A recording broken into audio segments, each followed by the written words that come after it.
Welcome, today in front of me XIAOMI 11 Lite 5G NE, and I'll show you how to disable quick launch on this device. So now, by pressing on our lock button twice, we can turn on the torch icon.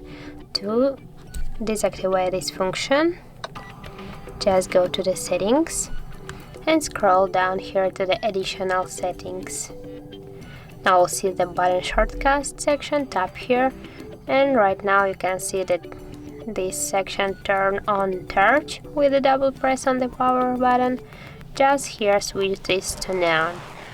And for example, we got a launch camera with a double press on the power button like this, as can you see.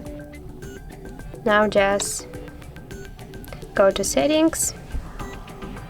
At the first time, go to the additional settings, to the button shortcuts, and here we're near the launch camera section, switch it to the none just. So that's it. If you found this video helpful, leave like, comment and subscribe our channel.